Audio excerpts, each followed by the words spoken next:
Uttar Pradesh police उस judiciary के ऊपर दबाव डालती है, या उत्तर प्रदेश के मुख्यमंत्री जुडिशरी के ऊपर दबाव डालते हैं, या फिर भारतीय जनता पार्टी के तमाम बड़े बड़े नेता? कौन आखिर जुडिशरी पे दबाव डालता है, जिसके दबाव में आकर जुडिशरी विकास दुबे जैसे अपराधियों को बेल देती है? सबसे बड़ा सवाल तो ये खड़ा होता है। और है कमलेश तिवारी की हत्या में एबीपी न्यूज पे सभी लोग सुनते हैं कमलेश तिवारी की माताजी का बयान, उसको लेकर टीम गठन की जाती है कि हम कार्रवाई करेंगे, इसमें निष्पक्ष जांच करवाएंगे। आज तक नहीं पता चला कमलेश तिवारी जी की जांच का। देश के अंदर तमाम लोगों की हत्याएं होती हैं और उनके एनकाउंटर किए जाते हैं, पता नहीं चलता। उत्तर प्रदेश की पुलिस की ठोको नीति सिर्फ तब तक जारी रहती है जब उनकी कुर्सी को खतरा हो, और जिस दिन इनको लगता है कि इनकी कुर्सी को किसी से खतरा है तो ये उसको ठोक देते हैं, नहीं तो उसको सरकारी दामाद बनाकर जेल की रोटियां खिलाते हैं। और आप एक बात बताइए, राजनीति अगर सेवा है तो सेवा के दौरान पेंशन क्यों और तनख्वाह क्यों? और अगर राजनीति नौकरी है, अगर पॉलिटिकल करना, नेता बनना अगर एक नौकरी है, तो क्यों इसके अंदर कोई योग्यता की, क्वालिफिकेशन की सुविधा नहीं की जाती? क्यों अनपढ़ जाहिल गवार नेता इस देश की कार्यभार, इस देश की कुर्सी को संभाल लेते हैं? आखिर क्यों एक पढ़ा लिखा व्यक्ति इस देश की कुर्सी को नहीं संभालता? क्यों एक अनपढ़ गवार जिसकी डिग्री के सबूत इस देश की जनता मांगती हो, जिसके तमाम नेताओं की डिग्री का सबूत इस देश की जनता मांगती हो? चौकीदार वो होता है जो आपके घर की, दुकान की, सामान की रक्षा करे, और जो उन्हें बेच के खाने वाला मेरे ख्याल से चौकीदार नहीं, वो चोर ही कहलाता है। और आज यही हो रहा है, देश की तमाम संपत्तियों को बेचा जा रहा है। तो मेरे को कहने की ज़रूरत नहीं है, ना नाम बोलने की ज़रूरत है। देश की तमाम जनता समझ चुकी है कि घाट घाट पे कपड़ा बदले, कोस कोस पे वाणी, हर प्रदेश में लंबी फेंके, बताओ कौन सा प्राणी? आप सभी लोग इस प्राणी का नाम कमेंट में भी जरूर दीजिए। अभी सुप्रीम कोर्ट ने एक फैसला सुनाया है अपना, और अभी जांच का विषय भी चल रहा है उत्तर प्रदेश सरकार को देखते हुए, क्योंकि जिस तरीके से विकास दुबे का जो एनकाउंटर किया गया था उसको लेकर के चिंता व्यक्त की है सुप्रीम कोर्ट ने, और उस पर जांच का विषय की बात भी कही है। और मैं आपको बताना चाहूँगा कि सवाल ये उठाया है सुप्रीम कोर्ट ने कि विकास दुबे जब इतना बड़ा अपराधी था, जो इस पर 65 से ज़्यादा FIR दर्ज थे, तो ऐसे फिरौती रंगदारी जैसे अपराधियों को किस तरीके से जमानत मिल जाती है? जमानत कैसे आखिरकार मिली? सबसे बड़ा सवाल है सर आपसे। देखिए, मैंने आपसे पहले भी कहा था और एक बार फिर कह रहा हूं, उत्तर प्रदेश के माननीय मुख्यमंत्री के ऊपर इतने सारे चार्जेस लगे हुए हैं, इतने सारे आरोप लगे हुए हैं, और सुप्रीम कोर्ट ने जो सवाल खड़ा करा है, ये सवाल सुप्रीम कोर्ट ने नहीं खड़ा करा, बल्कि इस देश की तमाम जनता ने खड़ा करा है कि अगर योगी राज में AK-47 कैसे रखी विकास दुबे ने, और इतने सारे मामले होने के बावजूद भी उसे बेल कैसे मिलती है? क्या उत्तर प्रदेश पुलिस उस जुडिशरी के ऊपर दबाव डालती है, या उत्तर प्रदेश के मुख्यमंत्री जुडिशरी के ऊपर दबाव डालते हैं, या फिर भारतीय जनता पार्टी के तमाम बड़े बड़े नेता?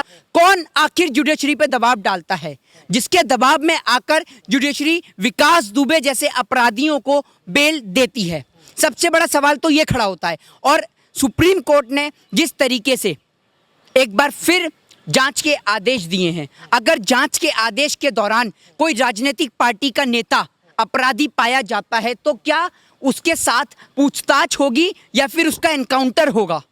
इस बात का भी जवाब देना होगा। और मैं आपको बता दूं कि सुप्रीम कोर्ट के अंदर पहली बार ऐसा नहीं हुआ है, कई और ऐसे जज हैं जिन्होंने अगर सरकार का विरोध किया है या उनके विरोध में किसी तरीके की बात करी है निष्पक्षता को मद्देनजर रखते हुए, तो उसके खिलाफ या तो कानूनन कार्रवाई की जाती है, या फिर उसको ट्रांसफ़र कर दिया जाता है, या उसको उसके संवैधानिक पद से हटा दिया जाता है, निष्कासित कर दिया जाता है। तो सुप्रीम कोर्ट ने जो ये बात कही है, इस बात को देश की तमाम जनता को मद्देनज़र रखना चाहिए कि आखिर इतनी बड़ी उत्तर प्रदेश की ठोको नीति के दौरान कैसे गुंडे और बदमाशों को जमानत मिलती है, बेल मिलती है?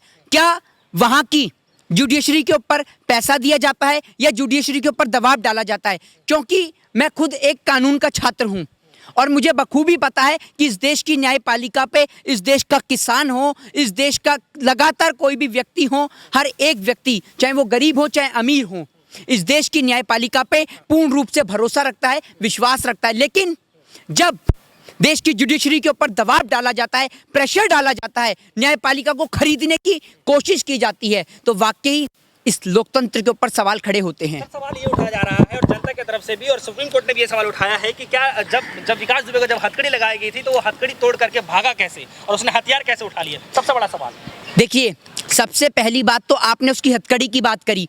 कल तक लंगड़ा के चलने वाला विकास दुबे आखिर भागने कैसे लगा, इस बात का भी जवाब दीजिए। हाथ में हथकड़ी होते हुए उसने रिवॉल्वर छीनी तो छीनी कैसे? ऐसे क्या? एक बात बताइए, एसआईटी जो गई थी उसकी आंखों में पट्टी बंध रही थी हैं, और आप ये बताइए कि उनके हाथ भी बंधे हुए थे या उनके भी हाथ में हथकड़ी थी?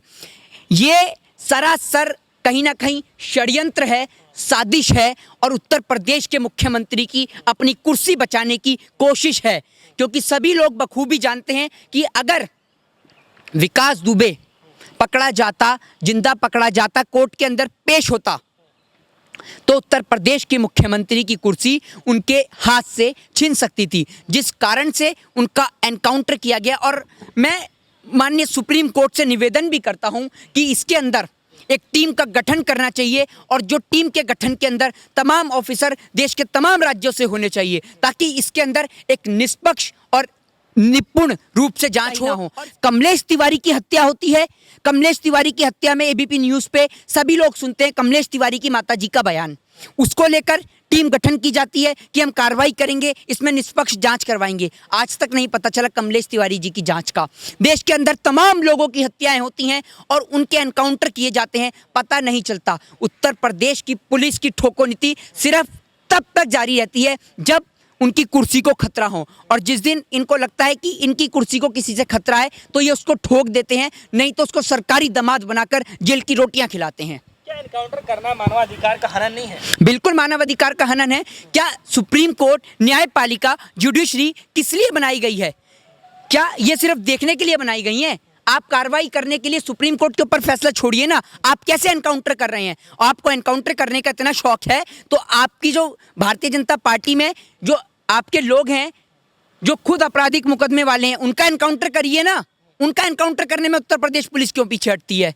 आपको बता दूं कि सबसे बड़ी बात, आज देश का पूरी तरीके से इन लोगों ने बेड़ा गर्क कर दिया है। तभी जवाब दीजिए। और आप इस देश के अंदर जो प्रयास कर रहे हैं जुडिशरी को खरीदने का, लोगों के ऊपर से एक विश्वास को खत्म करना चाह रहे हैं, तो ये विश्वास कभी खत्म नहीं होगा, क्योंकि इस देश के अंदर अभी भी कुछ निष्पक्ष और ईमानदार जज मौजूद हैं जिन्हें ना तो बोर्ड में मेंबर बनने का शौक है, ना सत्ता की दलाली खाने का शौक है। उन्हें शौक है तो सिर्फ इस देश के साथ ईमानदारी और निष्पक्षता वाला बर्ताव करने का।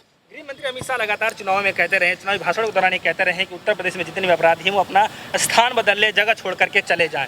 अब सवाल ये उठ रहा है कि इतने बड़े अपराधी जो विकास दुबे है, उसको जेल से बेल कैसे मिल जाती है? देखिए, गृह मंत्री की आपने बात करी तो देश के तमाम लोग जानते हैं कि 100 चूहे खा के बिल्ली हज को चली, वो वाला हिसाब है इनका। जो खुद अपराधी हैं वो बताएंगे कि अपराध हो रहा है या नहीं हो रहा है, तो इस बात को मैं नहीं कहूँगा, देश की तमाम जनता जानती है। और आप ये देखिए कि अफसर तो वाकई ही ढूंढ रहे हैं, बीजेपी के तमाम लोग, वित्त मंत्री जैसे लोग अफसर ढूंढ रहे हैं। प्रधानमंत्री जी ने क्या कहा कि अफसर ढूंढिए, ये महामारी में अफसर ढूंढ रहे हैं। 18% जीएसटी सैनिटाइजर के ऊपर। अब क्या करें भैया, इनकी भी कोई गलती नहीं है। 26-26, 24-24 करोड़ में इनको विधायक खरीदने हैं, तो उसके लिए 18% जीएसटी तो लगानी पड़ेगी। क्या कर सकते हैं इसमें? ये भी मजबूर हैं। विधायक कहाँ से खरीदेंगे? जब पैसा ही नहीं होगा तो विधायक कहाँ से खरीदेंगे? और मैं आपको बता दूं, चौकीदार वो होता है जो आपके घर की दुकान की सामान की रक्षा करे, और जो उन्हें बेच के खाने वाला मेरे ख्याल से चौकीदार नहीं, वो चोर ही कहलाता है। और आज यही हो रहा है, देश की तमाम संपत्तियों को बेचा जा रहा है। तो मेरे को कहने की ज़रूरत नहीं है, ना नाम बोलने की ज़रूरत है। देश की तमाम जनता समझ चुकी है कि घाट घाट पे कपड़ा बदले, कोस कोस पे वाणी, हर प्रदेश में लंबी फेंके, बताओ कौन सा प्राणी। आप सभी लोग इस प्राणी का नाम कमेंट में भी ज़रूर दीजिएगा। आखिर देश की तमाम लोगों को भी पता चलना चाहिए, क्योंकि आज देश की जुडिशरी खरीदने का काम जारी है, देश के अंदर न्यायपालिका को खरीदने का काम जारी है, देश के अंदर किसी भी तरीके की कानून व्यवस्था को खरीदने का काम जारी है, देश के अंदर सरकारी संपत्तियों को बेचे जाने का काम जारी है, देश के अंदर युवाओं को रोजगार ना मिलने का काम जारी है। भारतीय जनता पार्टी सपोर्ट करती है इस देश के तमाम गुंडे, अपराधियों और बदमाशों को पनाह देने का कार्य है, चाहे फिर वो भ्रष्टाचारी हों, चाहे वो घोटालेबाज मुकुल राय जैसे लोग हों। अभी आप देखिए, इंस्पेक्टर सुबोध की निर्गम हत्या करने वाले को भारतीय जनता पार्टी महामंत्री का दर्जा देती है। ये कहाँ का दोहरा चरित्र है जो इस देश की सेवा करते हुए शहीद हो जाते हैं, देश के खातिर, मातृभूमि के खातिर अपना लहू बहा देते हैं, और उन्हीं को मारने वाले को आप भारतीय जनता पार्टी प्रमोशन देती है। क्यों भारतीय जनता पार्टी के राज में डीएसपी देविंदर सिंह आतंकवादियों को लेके आता है और वो खुलेआम घूमता है। और क्यों भारतीय जनता पार्टी के राज में लालू यादव जैसे लोग जेल की कालकोठरी की सजा काटते हैं और तमाम राजनीतिक पार्टियों के लोग कालकोठरी की सजा काटते हैं? क्यों पी चिदम्बरम जी को जेल भेजा जाता है? सिर्फ इस कारण से कि जब आप लोग सत्ता में गलत कदम उठा रहे थे, जब आप विपक्ष में रह के गलत कदम उठा रहे थे, उस समय पर आपके खिलाफ कार्रवाई की गई। तो आज राजनीति नहीं रही है, ये राजनीति आक्रोश की हो गई है। और आप एक बात बताइए, राजनीति अगर सेवा है तो सेवा के दौरान पेंशन क्यों और तनख्वाह क्यों? और अगर राजनीति नौकरी है, अगर पॉलिटिकल करना, नेता बनना अगर एक नौकरी है, तो क्यों इसके अंदर कोई योग्यता की, क्वालिफिकेशन की सुविधा नहीं की जाती? क्यों अनपढ़ जाहिल गवार नेता इस देश की कार्यभार, इस देश की कुर्सी को संभाल लेते हैं? आखिर क्यों एक पढ़ा लिखा व्यक्ति इस देश की कुर्सी को नहीं संभालता? क्यों एक अनपढ़ गवार जिसकी डिग्री के सबूत इस देश की जनता मांगती हो, जिसका तमाम नेताओं की डिग्री का सबूत इस देश की जनता मांगती हो, आखिर क्यों इस देश का नेता इस देश की कुर्सी को संभालता है? जो शर्मसार कर देती है इस देश के लोकतंत्र को, इस देश की अखंडता, एकता को। ये लोग सिर्फ लोगों को जाति के नाम पे, धर्म के नाम पर क्यों बांटते हैं? क्यों आज हमारे देश में चुनावी मुद्दे नहीं होते? शिक्षा के नाम पे, स्वास्थ्य के नाम पे, रोजगार के नाम पर क्यों नहीं इलेक्शन लड़ा जाता? क्यों इलेक्शन राष्ट्रवाद के नाम पे लड़ा जाता है? और क्यों आखिर इलेक्शन के टाइम पे चाइना हम पे अटैक करता है या पाकिस्तान हम पे अटैक करता है? क्यों आखिर जब लोकसभा इलेक्शन होते हैं तभी हमारे देश में पाकिस्तान अटैक करता है, जब बिहार बंगाल का चुनाव होता है तो चाइना अटैक करता है? आखिर ऐसा क्यों होता है? क्यों हमारे देश के अंदर संसद पे हमला, उरी हमला, पठानकोट हमला, ये सारे हमलों की डेट, और आप ये देख लीजिए, और इलेक्शन की डेट एक बार मैच करके देख लीजिए। तमाम हमले, चाहे वो अक्षरधाम मंदिर पे हमला हो, चाहे संसद पे हमला हो, सभी की डेट और इलेक्शन की डेट कहीं ना कहीं मैच करती हैं। तो ये साजिश है या षड्यंत्र है? और ये ऐसे लोग हैं जो चंद वोटों के खातिर मातृभूमि को और इस देश की भारत माँ को भी दांव पे लगा सकते हैं।